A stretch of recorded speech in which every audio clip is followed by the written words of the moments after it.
কোনো রকম মশলা ছাড়া পনিরের তরকারিটা কী সুন্দর দেখতে হয়েছে দেখো বন্ধুরা। নমস্কার বন্ধুরা, কেমন আছো তোমরা? আজকে আলু পনিরের একদম কোনো রকম মশলা ছাড়াই একটা দারুণ স্বাদের রেসিপি তোমাদের সাথে শেয়ার করব। যা গরম পড়েছে, এই গরমে আর যতটাই আর কি তেল মশলা কম খাওয়া যায়, আমি অল্প করে সাদা তেল নিয়ে নিয়েছি আর পনির আর আলুটাকে টুকরো করে কেটে নিয়েছিলাম। এবার গোটা গরম মশলা আর জিরে ফোড়ন দিয়ে ওই সেদ্ধ করা আলুটাকে ভালো করে এবারে একটু ভেজে নেব। ভেজে নিয়ে ওর উপরেই পনিরটাকে দিয়ে দিলাম। দিয়ে একদম সিম্পল তরকারি, কিন্তু ভীষণ ভালো খেতে লাগে।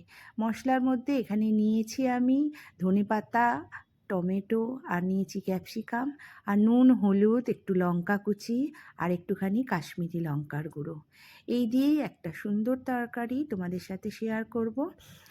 এবারে দেখো, এর মধ্যে প্রথমে ক্যাপসিকাম আর টমেটোটা দিয়ে ভালো করে ভেজে নেব।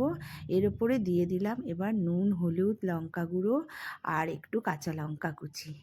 এই যেই দেবো, এবার এটা একটুখানি জল আর তেল ছাড়তে শুরু করবে। এবার এটা ভালো করে কষে নিয়ে এবার এর মধ্যে দিয়ে দিলাম ধনেপাতা কুচি। এবার একটুখানি নাড়াচাড়া করে জল দিয়ে দেবো। একদম সুন্দর সিম্পল তরকারি।